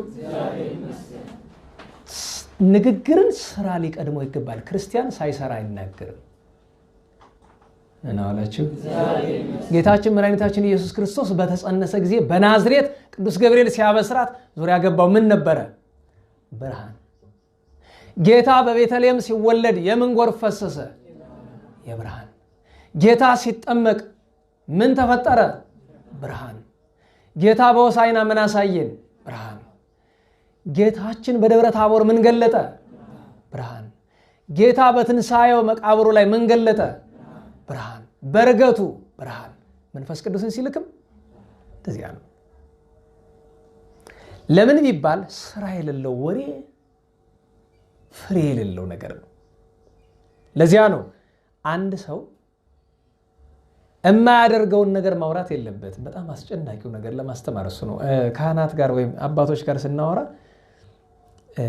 በዚህ ዘመን ትልቁ በሽታ ማንኖረውን ክርስትና ስለምናስተምር ነው እና ማስተማሩን ብንተወውስ ብለን ስንላቸው አበው ይቆጣሉ። በጣም መቆጣታቸው ለምን መሰላቸው? እውነቱን ያውቁታል። ነገር ግን ህዝቡን ታዲያ እሺ ሁሉ እንደዚያ ነው፣ አብዛኛው ሰው እንደዚያ ነው፣ የማይሰራውን ነው የሚለፈልፍ እና ምዕመናን ታዲያ ማን ያስተምራቸው ነው ጭንቁ። እኔ ደግሞ ምን እላለሁ? ሌሎቹ አሉ፣ ሌሎቹ የጠፉ ቀን ተመልሰን እንመጣለን። ከጠፍተው ከሆነ ከጠፋ መድረክ ላይ ሰው ከጠፋበት ያኔ መመለስ ይቻል ይሆናል እንጂ ታውቃላችሁ፣ እኔ የህሊና ዳኝነት የሚባል ታውቃላችሁ። ባለፈው ሳምንት አስታውሱ እንደሆነ ባለፈው ሳምንት ነው የዛሬ 2 ሳምንት ስለ ወንጌል የሚነበብ ጫማ ተወልቆ ነው አልኩ አይደለም? እዚህ ጉባኤ ውስጥ ብቸኛው ጫማ የሚለብስ ሰው ማን ነው? አስተማሪው አይደል? የፈለገ ምክንያት ሊኖረኝ ይችላል፣ ኃጢአቱን ግን አያቀለው። ገብታችኋል? በዛ ምክንያት ለቀናት እንቅልፍ መተኛት ከባድ ነበር። አይምሮ ይመታል። ግን ምክንያት ይላቅ እችላለሁ፣ ግን ምዕመኑኝ ባመካኝ ይሻለኝ ነበረ አስተማሪውኝ ከመመካኝ። ለምን? ካህን ሰባኪ ምክንያት መፍጠር የለበትም፣ አይችልም። ከባድ እናስቡት። የህሊና ዳኝነት አንዳንዴ የምታስተምሩትን ትምህርት መኖር ከባድ ይሆናል። ለምን ብትሉ ክርስትናን መኖር ከእናንተ ይልቅ ለሚያስተምረው ይከብዳል። ፈተናው ከእናንተ ይልቅ 10 እጥፍ ነው ለሚያስተምረው ሰው። ለምን የሚባል እሱም በመጣል እናንተን መጣል እንደሚችል ያሰናክላችኋል። አንድ አስተማሪ በመውደቁ ብዙ ተማሪ ይወድቃል። ማን ነገራችሁ? አይመስልም እንጂ ይወድቃል። ለምን ብትሉ በተለይ ደግሞ አብነት ልታደርጉት የምትሹት ከሆነ ተስፋ ነው የሚያስቆርጥ። እውነቴን ነው። አይታችሁ ከሆነ በቤተክርስቲያን ወድቀው የቀሩ ሰዎች ታሪክ ይጻፍልናል? የለም አይደል? የሚጻፈው ማን ነው? ወድቀው የተነሱ እንጂ ወድቀው የቀሩ አይጻፍም። ለምን? እንዴ ያስጨንቃል እኮ አይደለም? ከሁሉ በላይ በነገራችሁ ላይ ደስ የሚያሰኝ ታሪክ የሆነ መሰላችሁ? ታግለው አሁን አባ ሙሴ ዘደብረ ሲያት እና አባ ጰላሞን ታግለው ሰይጣን የጣላቸው መጣል አይታሰብም። ለምሳሌ አባ ጰላሞንን በድንግልና በመንኩስና በሙሉ ጣላቸው አይደል? ከሁሉ የሚከፋ ግን እንደ አባ ሙሴ ዘሰያት የወደቀለም። አባ ሙሴ ዘሰያት በምንድን ነው የጣለው? ሃይማኖትን አስካደው አይደል? ግን ይቅር ያለው በጥቂት ሰዓታት ለቅሶ ነው። ከቅዱሳን ደምሮት ይኸው ዛሬ ቤተክርስቲያን ገዳም ታንጾለት የሚከበር ቅዱስ ሰው ነው አይደል? አባ ሙሴ ዘሰያት መስከረም 3 የምናከብረው አባት የነዚያ። ለዚያ ነው የአባ እብሎይን ታሪክ ለኔ በነገራችሁ የአባ እብሎይ ታሪክ ለሁላችን አይመስለኝም። እኔ እንደዚህ ሳስበው የአባ እብሎይን ታሪክ በገዳባ አባ መቃርስ መልአከ እግዚአብሔር ተገልጦ እግዚአብሔር እንዲህ ብሏቸዋል፣ ይሄንን ዘወትር በሰንበት አንብቡት። እኛውን የአባ እብሎይ ታሪክ ሁሌ የካቲት 5 ብቻ ነው የሚነበብ አይደለም፣ ግን በስርዓቱ እሑድ ሊነበብ ተብሎ ታዟል። ለምን? ሰዎች ከእግዚአብሔር ምሕረት የተነሳ ተስፋ እንዳይቆርጡ በኃጢአታቸው ብዛት። እኔና እናንተ እንታወቃለን፣ ኃጢአተኛ ነን ብለን የምናስብ አይመስለኝም። ይሄ ነገር የሚባል ለማንድን ነው? ኃጢአተኛ ነን ብሎ ከማሰብ የተነሳ ሰይጣን በዚያ ገብቶ ተስፋ ለሚያስቆርጣቸው ሰዎች ኢትምትር ተስፋ ምሕረት እግዚአብሔር ከእግዚአብሔር ቸርነት የተነሳ ተስፋ አትቁረጥ ለሚለው ትምህርት። ለምን? ከእግዚአብሔር ተስፋ መቁረጥ ሌላ ክደት ነው። እግዚአብሔር አይምረኝም ማለት ክደት ነው፣ የሃይማኖት ክደት ነው። ይምረናል፣ ያን ተስፋ እንይዛለን። ግን ደግሞ ለዛ ነው ስታስቡት ብርሃን መሆን ሲገባን። ምክንያቱም ጌታችን እንግዲህ እኔ ራሱ ጌታችን አነ ውእቱ ብርሃኑ ለዓለም እኔ የዓለም ብርሃን ነኝ ብለዋል አይደለም? በተግባር ብርሃን ገልጧል። እመቤታችን ድንግል ማርያምን የብርሃን እናት እሙ ለብርሃን የምንላት እዚህ በዮሐንስ ራእይ በሲን እንተተለብጽ ፀሐይን የተጎናጸፈች ብርሃናዊት እናት አለን። ሐዋርያቱን በማቴዎስ ወንጌል ምዕራፍ 5 ቁጥር 14 ላይ ምን አላቸው? አንትሙ ውእቱ ብርሃኑ የዓለም ብርሃናት እናንተ ናችሁ ብሎ ብርሃንን ሰጥቷል። ከዚያ ደግሞ ምን አለ? እኔ እቺ የማቴዎስ ወንጌል ኃይለ ቃል አንዳንዴ ለሐዋርያት በነገራችሁ ላይ መጽሐፍ ቅዱስ ላይ የተጻፈው ትእዛዙ ነው ለሐዋርያት ነው ለሁላችንም ነው። እንዴት ዋላችሁ? ብዙ ሰው ግን ለሐዋርያት ነው ብሎ ያልፈዋል አይደል? ጌታችን መድኃኒታችን ኢየሱስ ክርስቶስ ስለ ብርሃን እንዲህ ብሏቸዋል፣ እናንተ የዓለም ብርሃን ናችሁ። ግሩም እኮ ነው። እናንተ ሲል ሐዋርያትን ብቻ አይደለም፣ ማንኛውንም ክርስቲያን ነው ማወቅ አለባችሁ። ግን እዛ ለመድረስ ግን ጊዜ ይጠይቃል፣ ተጋድሎ ይጠይቃል። ዝም ብለህ ክርስቲያን ነኝ ብለህ ብርሃን መቶን አይደለም። በተራራ ላይ የተሰራች ከተማ መሰወር አይቻላትም አለ። ልበሉ። ደህና ዋላችሁ? በምን ላይ የተሰራች ከተማ? ተራራ ምንድን ነው? በብዙ ያስተረጉማል። አንደኛ ተራራ ለጌታ ምሳሌ ተደርጓል። በነገራችሁ ላይ አንድ ምሳሌ ለክፉም ለበጎም ያገለግላል። በበጎ ብቻ ነው የምናየው ለዛሬ። ለጌታ ይመሰላል ተራራ። ሁለተኛ ለእመቤታችን ይመሰላል። ሶስተኛ ለቅዱሳን ይመሰላል። በተራራ ላይ የተሰራች ማለት ክርስቶስን በማመን የምትኖር ሰውነት ልትሰወር አይቻላትም። አንድም በድንግል ማርያም ባላት ተወክሎ፣ አንድም ቅዱሳንን በመጠጋት በተራራ ላይ ግን ለጥሬ ዘሩ ግንየው ከተባለ ተራራ የተባለች ቤተክርስቲያን ናት። ከነስሙ ምንድነው የምንላቸው? አድባራት አይደል? አንድ ቤተክርስቲያን ደብር አለ የሚባል ማለትም በትክክለኛ ክርስትና ላይ ቆመች ሰውነት ልትሰወር አይቻላትም። ከእንቅብ በታች ሊያኖሯት መብራትን አያበሩም፣ በመቅረዟ ላይ አኑሯት በቤት ላሉት ሁሉ ታበራለች እንጂ አለና መልካሙን ስራችሁን አይተው በሰማይ ያለው አባታችሁን ያመሰግኑ ዘንድ ብርሃናችሁ በሰው ፊት ይብራ አለ። አስቡት፣ በእናንተ ላይ ማን ይፈርዳል? እዚህ ቁመን ብርሃን አይደለም ጨለማችን ተገልጦ እየታየ ሰው ሰባኪ ነኝ ብሎ መድረክ ላይ ቆሞ ጨለማው ገልጦ እየታየ ክፋቱ ገልጦ እየታየ እንዴት ዋላችሁ? አስቡት፣ አንድ ሰው መድረክ ላይ ወጥቶ መድረኩን ፋሽን ሾው ሲያስመስለው እያበራ ነው እያጨለመ ነው። አንድ ሰው መድረክ ላይ ወጥቶ የማይኖረውን ነገር ሲናገር፣ ስለ ራሴ ነው የማወራው ስለ ሌላ አይደለም፣ የማይኖረውን ነገር ሲናገር አስቡት። የአባ ሳሙኤል ዘዋልድባ ንግግር ህሊና ይመታል። ለምሳሌ እዚህ ቆሜ ያንንም ስተች ቆይቼ ስወርድ ባዶ ቤት ስትገቡ ታውቃላችሁ፣ አስተምራችሁ ስትገቡ ቀፎ ናችሁ ነው የምትገቡት። አይጣልባችሁ መድኃኔዓለም እንደ አስተማሪ አይዟችሁ። እንግዲህ እናንተ አብነት ተማሪዎች ለሰባኪነት እየተማራችሁ ያላችሁት እግዚአብሔር ይሆናችሁ። እኔ እውነቴን ነው። ብትፈሩት መድረክ መውጣቱን ፍሩት፣ በጣም ተሰቀቁት። ለምን ቢባል አብዛኛው ሰው በዚህ ዘመን ብሉይ ሐዲስ የሚማር ሰባኪ ሆኖ ደሞዝ ለመብላት ነው እንጂ ለክርስትና ጥቅም እንዳልሆነ ታውቁታላችሁ አይደለም? እንካካዳለን። ያረለ እውነቱ ደሞዝ ለመብላት ታወቃል። ስለዚህ ዞሮ ዞሮ አይጨንቀውም። እግዚአብሔር ይፈርድብኝ አይፈርድብኝ። እንዲያውም እኮ ዛሬ ሰለስቱ ምዕት ነው ቀደሳችሁ፣ ጥሩ ነው። ከዛ እንዲያው ብዙ ቀን ድል አልፎታል በሚል እስቲ ያዕቆብ ዘስሩግ ልመልከትዬ ዛሬ ስትቀድሱ ያዕቆብ ዘስሩግ ከአፋውኝ እየተመለከትኩ ነበር እና ሀዳፊ ነፍሱ ያስፈራል አይደል? ግን ሀዳፊ ነፍሱ የመጀመሪያው ያለቃል ገና ሀዳፊ ነፍሱ ነው። ኦ ገባሬ ብርሃናት ይላል። ምንድን ያለው? ብርሃናትን የሰራ አለ። እንዲህ ስል ፀሐይ፣ ጨረቃ፣ ከዋክብትን ብቻ አይደለም ነቢያትን፣ ሐዋርያትን፣ ጻድቃን፣ ሰማዕታትን የፈጠርክ ሲለው ነው ገባሬ ብርሃናት። ምክንያቱም ምን ብላቸዋል? አንትሙ ብርሃኑ ለዓለም። ኋላ ግን አለ ዘደፎ ለጽልመት። አማርኛ አምጡልኝ። ምንድን ነው ጨለማን ምን ያለው? ያጠፋው ምስጢሩ ነው። ጥሬ ዘር አምጡልኝ። ደፎ ምንድን ነው? ምን አዲስ አማርኛ ያስፈልገዋል? ምን ኦን ብታነሱት ያወራል። ምን ያለው? ጨለማን አስቡት። መቅረዝም ብትደፉት ምን ይሆናል? ጨለማን ነው። ዘደፎ ለጽልመት አለ። ማንም በጨለማ የሚኖረውን ሰው እግዚአብሔር በጊዜው ይደፋዋል። ይሄ ነው ማለት። በተለይ ተርታውን ሰው አይደለም፣ በተለይ መድረክ ላይ የሚቆመው ሰው እግዚአብሔር በጊዜው ይደፋዋል። መልአከ እግዚአብሔር አልሰማችሁም? ያዕቆብ ማን ነው? ጴጥሮስ ዘጋዛን እየቀደሰ ምዕመናን ያወራሉ። አልነበሩም? እሱ ላስታውሶት የዚያን ቀን የተናገርኩትን እሱ እየቀደሰ ምዕመናን ያወራሉ።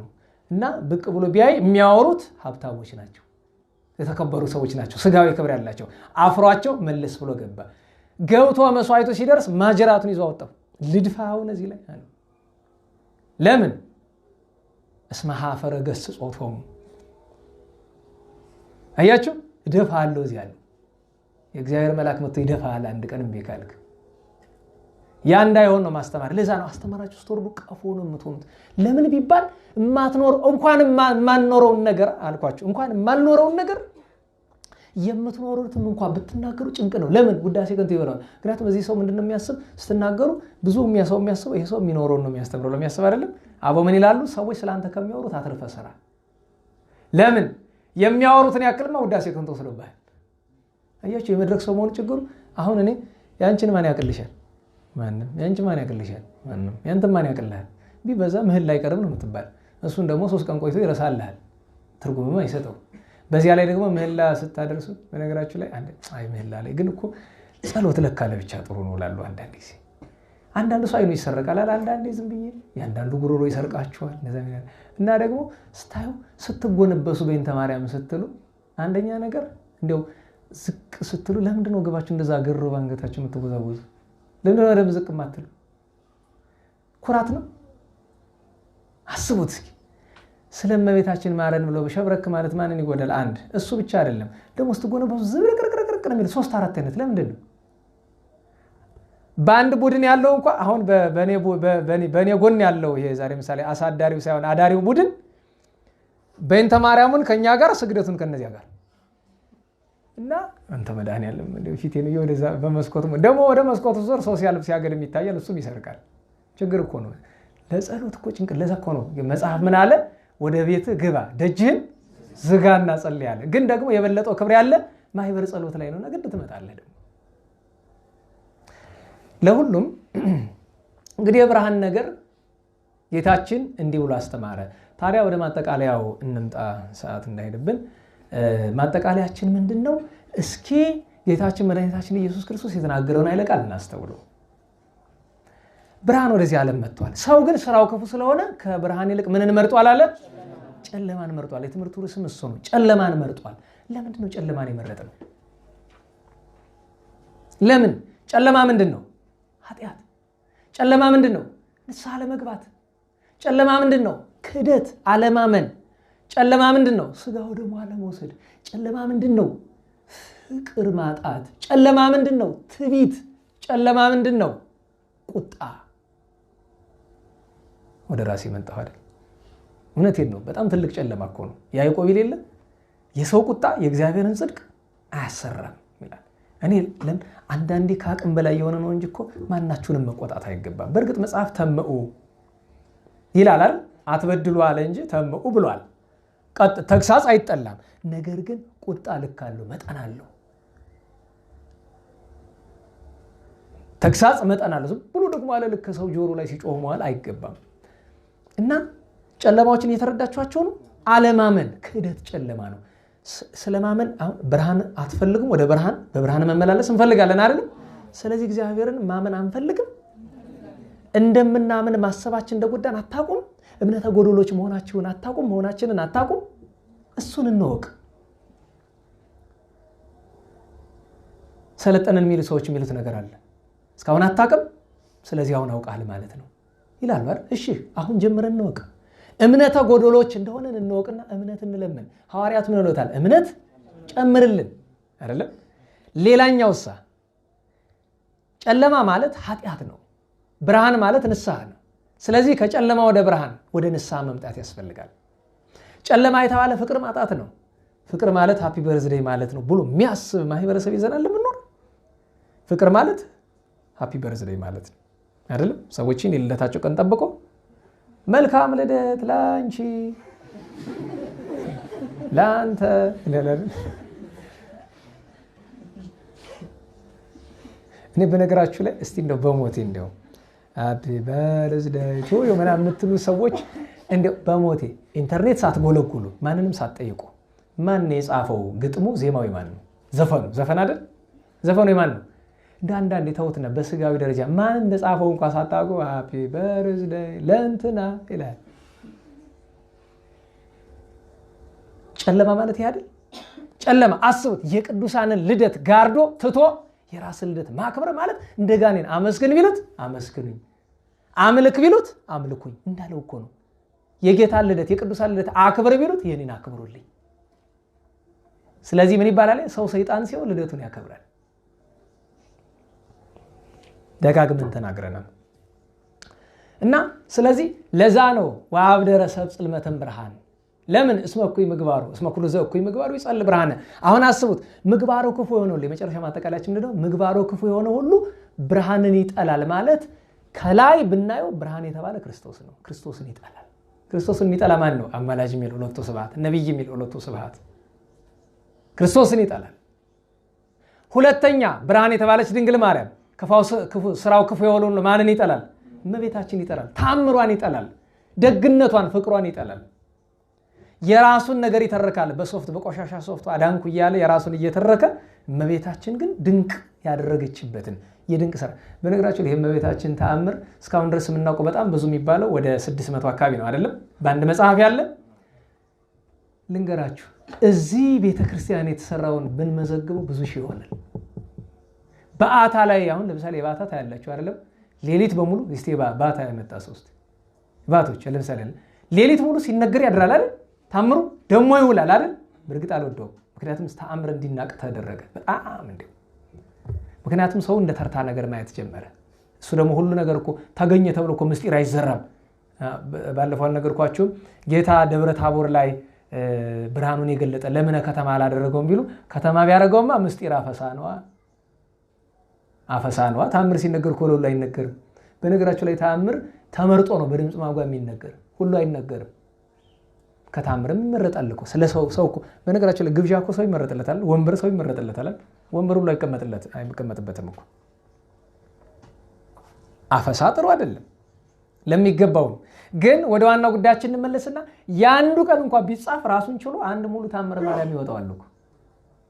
አስቡት እንዴ! እንኳን የእግዝእትነ ማርያም ተአምር ይቅርና ያንድ ቅዱስ ሰው ተአምር ቢመዘገብ ስንት ነው? በህይወታችን የነበሩ የና አባ ተክለ ማርያም የና አባ ደመና የና አባ ለሰጭ የና አባ ብርሃኑ የና አባ ወልዴ የሌሎችም አባቶች እንጃ አንዳንዶችን ልንደርስነል ያረፉ አንዳንዶቹ ደርሰን ያየናቸው አባቶች የነሱ እንኳን ቢጻፍ ስንቱ ይዘለቃል።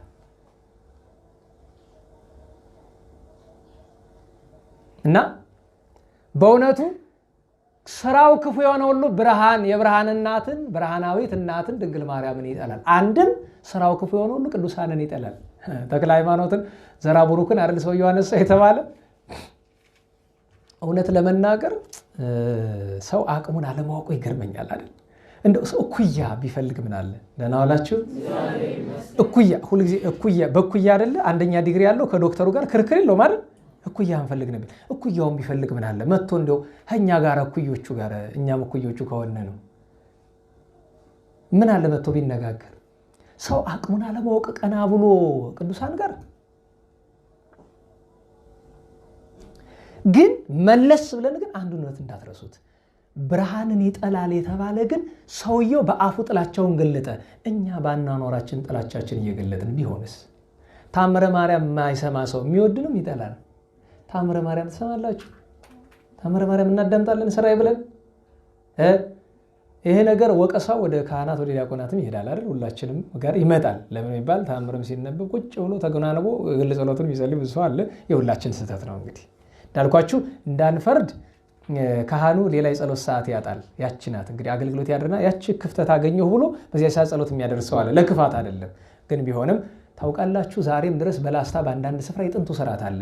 ታምረ ማርያም ሲነበብ ማህሌት ይቆማል። ጥንቱኑ ሁለት ቀለም በአንድ ደብር አይቻልም። ሰው ከየትኛው ይሁን ከማህሌቱ ይሁን ከኪዳኑ ወይስ ከታምሩ ክልክል እኮ ነው። ኪዳን እየተደረሰ ታምር እየተነበበ እኮ እዚያ ማህሌት የለም። ግን ደግሞ ሊቃውንቱ እንዳንፈርድባቸው ደግሞ ቀለም አያልቅላቸው እንዲያውም ነው ተቆርጦ እየቀረ ችግር ነው። ሰዓት አላዳርስ ይያልና ብርሃን እንድንወድ ወደ ብርሃን እንድንመጣ በብርሃን እንድንመላለስ ያስፈልገናል ነው። የመጨረሻዋ መልእክት የምትሆነው የቅድስት ንስሐይትን ነገር አንስተን የነመርምህናንም ነገር ለመተረክ ሰዓት አልበቃንም። ግን የቅድስት ንስሐይት ከህይወቷ ሁሉ አንዲቱን ብቻ ይቺ ወለተ ንጉሥ ሮሜን ከሮም ንጉሥ ከአባቷ ዘንድ ወጥታ በገዳም አባ መቃርስ መንና ስትኖር አላኖሯታል እየመጡና ኋላ ስጋው ደግሞ መቀበያ አስታጣ ውሲም አንዳንዶች አውሲም አንዳንዶቹ መጽሐፍ ውሲም ይሉታል። ወደዚያ ገዳም ሄዳ በያዕቆብ በመኔትነት ኤጲስቆጶስነት በተሾመበት ወራት ላይ ሄዳ ደጅ አንኳኳች። ድሮ ስንተርከው አቤት የነበረው ደስታ ዝክረ ቅዱሳን ከ15 ዓመት በፊት እንደ ዛሬ መቀለጃ ሳይሆን ዛሬ ሰው ሁሉ ለምዶት ፌስቡክ ላይ ምናምን አንዳንድ ጊዜ አዝናለሁኝ። ለዚህ ሁሉ አንዱ ትልቁ ተባባሪን ይሆን እላለሁኝ። በቃ ነገረ ቅዱሳን ላይ ነገረ ቅዱሳን እኔ እግዚአብሔር ይመስገን አንዳንድ ወንድምቶች አሉ ዛሬም እንዳዲስ የዛሬ 15 ዓመት የተማሩ ዛሬም እንዳዲስ ደስ እያላቸው የሚያዳምጡና ብዙ ሰው ግን የነገ ቅዱሳን ታሪክ እንደ ባይምሮ እየቀለለ እየሄደ ዝም ብሎ ይታያል ከፊቱ ሲነገር እና አይት የነበረው ደስታ እናታችን የቅድስት ነሳሂት አሁን የሚዘክረው ሰው ዳባት ነው ያለ ልጅ ወልዶ ነሳሂት ብሎ የልጁን ስም አውጥቷል። እና አስቡት የንጉስ ልጅ ናት። በጣም በዘመኑ በደም ግባት አንደኛ ናት። ዓለምን ከነግሳንግሳን ወቃ ገዳም ገብታ ግን አላስቀምጧታሉ። የንጉሱ የአባቷ ሰራዊት እየመጡ ወደ ንግስና ሊወስዷት ብለው ወደ ልዕልትነቷ ከዚያ ግን ስጋው ደግሞ ለመቀበል ሲያቅታት ከአንዱ ገዳም ወደ አንዱ ኋላ ምን ሆነች? ፈላሲት ሆነች። ከአንዱ ገዳም ወደ አንዱ ገዳም እዛ ስጋው ደግሞ መቀበል ፈልጋ በዕለተ ቀዳሚት ሰንበት መጣችና አንኳኳች። ፊቷን ትሸፋፍናለች። ዛሬ የተነበበው አይታችሁታል። አንደኛ ቆሮንቶስ ለሷ ነው። ማን የቀደሰ ዲያቆን የለም እዚህ። አስተውሉት፣ ንባብ ሲነበብ አስተውሉት። አንደኛ ቆሮንቶስ ምዕራፍ 11 ቁጥር 1 አለ የተነበበው። የሚናገረው ምንድን ነው? ወንድ ልጅ ሲያስተምር ሲጸልይ ራሱን መከናነብ የለበትም፣ ሴት ልጅ ግን አለባት ብሎ ቅዱስ ጳውሎስ ያስተማረበት አንቀጽ ነው። እና ይችና ተሸፋፈና ነው የምትዞር፣ ፊቷን ሁሉን ነገሯን ነው የምትሸፍነው። እና ስታንኳኳ አባ ያዕቆብ ከፍቶ ማነህ አለ። ወንድ መስሎታል። እንግዳ ነኝ። ከወዴት መጥተሃል? ከደብረ አባ መቃርስ። ምን ሽተህ? ይችን ሌሊት አሳድሩኝ፣ ስጋው ደግሞ ልቀበል። ኃጢአተኛ ሰው ነኝ፣ በንስሐ ምኖር። በነገራቸው ላይ ነሳሂት የተባለችበት ምክንያት ይሄ ነው። ግን በንስሐ የምትኖር ነው አይደለም፣ ንጽሕት ናት፣ በቅድስና የምትኖር ናት። ግን ራሷን እንደ ተነሳሂ አድርጋ ትናገር ነበር። ፊትህን ግለጥና አሳየኛለሁ። ለምን የሚባል ሌላ ችግር የሚፈጥር ሰው ቢሆንስ አለ። አይ ፊት በኃጢአቴ ምክንያት ፊት ጠቁሯልና ፊትህን ተገለጥ አትበለኝ፣ ዝም ብላ ያስገባኛል። አይ ካላሳየኝም አልከፍትልህም ብሎ ዘግቶበት ተመለሰ። ኋላ አባ ያዕቆብ አይምሮ እረፍት አጣ። ኋላ ምን አሰበ? ነግደ ኮንኩ ወኢተወከፍክሙኒ፣ እንግዳ ሆኜ አልተቀበላችሁኝም ሊለኝ አይደለ። በዚያው ላይ ይሄ ሰው እርቦት ቢሆን በረሃብ ቢሞት ጌታዬ በፍዳ ሊመራመረኝ አይደለ ብሎ ከፍቶ አስገባው። ምግብ ብላ አላት። እንግዲህ ወንድ መስሎ ተራ የሚያወራ አይ ስጋው ደግሞ ልቀበል ስለሆነ አልበላም። እሺ አብረን እንጸልይ አለው። ለራሴ ነው እንጸልይ። ከዚያ ሄዶ በጨለማ ስፍራ ቆመ። ጸሎት ስትጸልዩ ጨለማ ስፍራ መቆም ጥሩ ነው፣ ይሻላል። ሰው እንዳያያችሁ እና ባህሩ እንደዚህ ሲያደርጉ እናያቸው ነበር። ጨለማን ፈልጎ አይደለም፣ ገብቷቸዋል። ሰወር በሉ ለማለት ነው። እዚያ ቦታ ላይ ሆኖ እነሱ ጸሎታቸውን ሲጸልዩ እዚያ የቆመው ማን ነው? እናታችን ቅድስት ነሳሂት። ዳዊት በቃሏ ነው የምትጸልይ። ዛሬ ዳዊት ማንበብ የምትችል ሴት ብርቅ ትመስላለች አይደል? ተማሩ። ዳዊት ማን ከለከላችሁ እንዳትማሩ? ዳዊት እንዳትማሩ አልተከለከላችሁ። ባሎቻችሁ ባለስ የላችሁ ምስል ብዙዎቻችሁ። ቅዱስ ጳውሎስ ምን ይላል? ሴት ከማን ትማር ይላል? ከባሏ። ግን የሚገርመው ነገር ቄስ፣ ዲያቆን፣ ሰባኪ ባል ያላቸው ሴቶች ባላቸውን አይጠይቁም። ኩራት ነው። እቤቱ አይደል ያለምን ተርታቃ ነው አይደል? ምን ሙያ ያለው ሰው ያድንቀ ሰው ይፈልገው እንጂ። እንዲያውም እኮ አንዳንዶች ይገርማቸዋል። ሰው ሁሉ የሚፈልገው ግን ምን እናገኛለን ብሎ ነው የሚሉም አይጠፉም አይደል? የገጠር ግን ሴት የቄስ ሚስት ታከብራለች አይደለም? እንዲያውም ጥቅስ ትይዛለች። ሁለት ሴቶች ገበያ ወጥተው የቄስ ሚስቶች ናቸው እና አልሸጥላቸው አለ። አንዲቱ ቅቤ ልትሸጥ ነው፣ አንዲቱ እህል ልትሸጥ ነው። እና ለውጭኝ አለቻት። ባለ እህሏ ባለ ቅቤዋን። ለምንድን ነው የምለውጥሽ ስላት እክል ያጠን ኃይለ ሰብ ይላል መጽሐፍ። ያጸነያው ዙሩ ያው ነው። ኋላ አይ መጽሐፍን እኮ ከፍ ዝቅ ብሎ ተመልክቶ ነው አላየሽውም? ወቅብ ለአብሮ ገጥ ይላል። እንደሚገርማችሁ ከሁሉም አንድ ጥቅስ ነው። መዝሙር 103 ላይ ነው ያለውና ዳዊት ጠቅሰው የሚነጋገሩ እናቶች ነበሩ። እና እህቶቻችን ዳዊት ተማሩ፣ ግዕዝ ተማሩ በደምብ። እና ዳዊቱን ስትዘምር እንዲያው በሞቴ ስንክሳሩ ላይ ዝም ብሎ አርኬውን ተመልከቱት። እንዲያው አባ አርከ ስሉስ ይቅርታ አድርጉልኝ ሰዓታችሁን የተጋፋው ነው። ግን የእናታችን የቅድስት ነሳሂትን ሲናገር ምንድን ነው የሚለው? እኔ በጣም ውስጤ አንዳንዴ የቅዱሳንን ነገር ስትመለከቱ እንጃ ምን ተብሎ እንደሚገለጥ አላቅም። የእናታችን የቅድስት ነሳሂትን መጨረሻ ላይ እንደዚህ ነው የሚለው፣ ሰላም ለሁለተ ንጉሥ ነሳሂት ስማ ከወይና ግህስተ ምና አቡሃ ወእማ እንበለ ታጠይቅ ገጻ በመካነ ጽልመት ቀዊማ። ገብቷቸዋል አይደለም? ሴት መሆኗን ሳትናገር እንደተሸፋፈነች ዳ በዚያ ገብታ ስትጸልይ እንዘ ታደምጽ መዝሙረ ከመድምፀ መልአክ ዘራማ ይብሏኖች። በራማ እንደሚኖር እንደ ገብርኤል ሲዘምር በሰሙ ሰማይ ምድሩን ነው የሚያረግፈው። የራማው መልአክ ገድላ ፈጸመት ወሰለጠት ጻማ ይላል አይደል? እና ገዳሙ ተንቀጠቀጠ ራደ ከድምጿ የተነሳ። አራዶ ድምጽ ሲባል እንደዚህ ዘመን ድምጽ ነፍስ እንዴ በቃ የመልአክ አቦ ምን ይላሉ? ምስጢሩ ምንድነው? ከህይወተ መላእክት ማዕረግ ደርሳለች። ኋላ እኮ ሌላ ነገር ሊመጣ ነው። ከዛ ተገርመው ሄደው ባርከነ ባክ አንተማ ምን ኃጢአተኛ? አይ እኔ ኃጢአተኛ ነኝ ብሎ ኋላ ቅዳሴ ሲቀድሱ እባክህ ቀድስ አለት። አልቀድስም አላቸው። ሴት ናት ምን ትቀድሳለች? ኋላ ግን ንባብ አንብብልን አሉት። የሌሊቱን ድምፅ ሰምቶ የለ ይሄማ ማንበብ አለበት ንባብ። እሺ አለች ሴት በቅዳሴ ጊዜ ማለት ነው። ጳውሎስን የሰራዩን አምጣ አነበበችው። የንፍቁን አነበበችው። ግብረ ሐዋርያትን አነበበች። የዳዊት መዝሙር ስባክ። ኋላ ወንጌል ላይ አባ ያዕቆብ እኔ አላነበብ አንተ አንብብ አለ። ሁሉን ተሸፋፍና አነበበች። ሴት ናት አይከለክልም። አሁን ብሶ የሚጠይቅ ሴት ከሆነች በቅዳሴ ጊዜ እንዴት አነበበች ካልከኝ ከሕግ በላይ ሄዳለች። ፍጹምነት እንደዚህ ነው። ግን እንደዚህ ሲባል አንዳንድ ሰው አንዳንድ ደንቆሮ አለ ከሕግ በላይ ነኝ የሚል። ይህንን የሚያስደርጋት እግዚአብሔር ነው፣ ማወቅ አለብን። ወንጌል አንብብ ያላት በቅዳሴ ጊዜ እንኳን ሴት ዲያቆን ወንጌል አያነብም አይደል? በምስራቃውያን ያነባል፣ በእኛ ግን አያነብም አይደል? ወንጌሉን እንዴት ብላ ተሸፍና ባለፈው ታስታውሳላችሁ? ሳምንት ሴት ወንጌል ስትሳለሙ ምን በሉ? ክንብንብ አውልቁ። የሚያነብም ግድ ነው። ክንብንቧን ብታወልቀው ዛሬ ብርሃን አይደለ? ቅድስት ነሳይት እኮ ዛሬ በዓሏ የሚከበርበት ምክንያት ነው። ከብርሃን ነው ከፊቷ የሚወጣው ነጸብራቅ ብርሃን እንደ ሻሽ እንዲነጸፉ አደረጋቸው። ሁሉም በዚያ ሊያዋት አልተቻላቸው። ወንጌሉን አንጎደጎደች፣ አነበበችው፣ ወደ ሽፍንፍንላ ተመለሰች። ኋላ ግን አንዱ የበቃ አረጋዊ ምን አለ? አባ ያዕቆብን አይ ይሄ ሰው ወንድ አይደለም ሴት ናት፣ ያውም እኮ የሮሜ ንጉሥ ልጅ ናት ነው አደነቁ። ከዚያ በሩን ጠርቅም አድርገው ዘግተው ሊጠይቋት ቢፈልጓት መጀመሪያ ስትወጣ ግን የሴት ፊት ከማየት ራሳችሁን አርቁ ብላቸዋለች። አልፋ ስትሄድ በር ጥርቅም አድርገው ዘግተው ይጠብቋት ነበር። የልፍ ተሰውራ ሄዳለች። የለም በበር ሊያስቀሩ ብርሃን ማዕረግ የደረሰ አባቶቻችን ተሰጥሞ ብርሃን የሌለ ብርሃን ማዕረግ ከደረሰ ብርሃንን በር ዘግተህ ልታስቀር ወጥቶ ነው የሚሄድ። ወጥታ ሄደች፣ አላገኘዋትም። ኋላ በዚህች ቀን የታደሉ ነጋዴያ አግኝተው ቀብረዋታልና እናታችን ቅድስት ነሳይት ብርሃናዊት ቅድስት እናት ናት። በረከቷ ይደርብን። ቅዱስ መርምና እህቱ ሳራ፣ ባሮቹ አገልጋዮቹ 40 170 ሺህ ማህበሩ አሞኒዮስ፣ ገብረ ክርስቶስ፣ ብሁር፣ ሚናስ፣ ስምዖን፣ አርያኖስ፣ አርክሊስ እነዚህ ሁሉ ዛሬ ዓመታዊ ባላቸው ነው።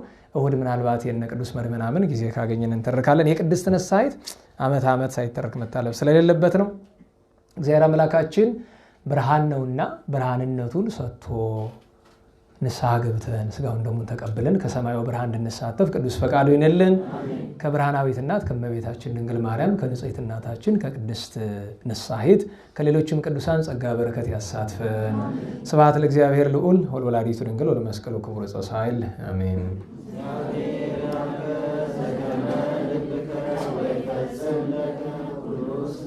አሜን። ለጸሎት እንነሳ።